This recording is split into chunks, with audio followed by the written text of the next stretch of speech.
say the body just rots away. Well, I mean, that happens. Right, that's not an assumption. They're saying the body rots away and a Right. bunch of other stuff happens that we have no particular indication of. I'm simply saying I'm not presuming anything beyond what I'm observing. When a Right. person does presume to say that they understand something or know something beyond what we can observe, they have to cough up some evidence for that, or else they're talking out of their ass. I mean, I don't know how else to say it. There's not a polite way to say it. They're making up crap and they're simply asserting it, and then they're trying to say it's as valid as what you observe. I was watching the show a few weeks ago, and there was this guy who called in. He's like a YouTube self-styled celebrity, Cabane the Christian. And he was talking about how this notion that you need extraordinary evidence to prove extraordinary claims is silly. That's disproven by philosophers. and it was basically like, wait a minute. So do you have any standards? I mean, do you just think that anything is true that happens to be written down or talked about? Well, no, I mean, to me, the stupidity of that was demonstrated in a show that we did a while back, and I can't remember where I know this isn't original to me. I know I read it somewhere. It might have been a Sagan book, so I don't want to take credit for this. Sure. But I used the example of asserting that I had breakfast and saying to you come over, what have you been doing? And I say, I had bacon and eggs today. And you say, okay, and we go do whatever. And so Matt says to you later, did Tracy already eat? And you say, yeah, she had bacon and eggs. So you pretty much believed me. Whether I had it or not, I might have lied completely to you, but you wouldn't know that, and you're saying that Tracy's word is good enough to believe that she had bacon and eggs this morning. Right. Now, if I tell you I had bacon and eggs on an alien spacecraft orbiting Saturn, would you believe that? I mean, who would believe that? Obviously, the weirder the claim gets, the more you're going to start saying that you doubt it. My word was good enough for an ordinary claim, but if you think my word is good enough for that kind of lunatic claim, you're a nut job just as much as I am. I mean, I don't know. There's no, like I say, there's no kind way to put this.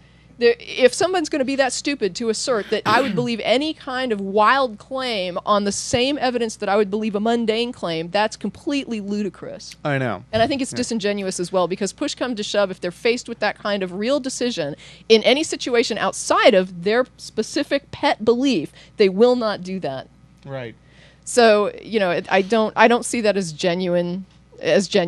Right. But again, I mean, this is just ordinary common sense skepticism that people apply every day, Correct. except in the case where they pet give belief. special dispensation to their religion. And it's not really generally up to the skeptic to disprove something that they heard second or third hand, right. and somebody comes at them and says, explain this. I right. mean, it's just another dressing of the liar, lunatic, or Lord thing. Well, most believers in a specific religion that utilize a my religion is right kind of philosophy, that are using this sort of, I believe these claims, will reject other religions that have nothing but claims. Yeah. Like, for instance, somebody actually sent this at us. Somebody came in writing with a whole lot of caps, which we always That's enjoy. Always fun. And they were like, oh, thank you for proving anything. To you, Jesus was either a lunatic, a liar, or Lord and Savior. Thank you for sparing me of your canned and atheist rational responses, because they are loud and they are thoughtless, and I heard them before. And it just rants like that for a while.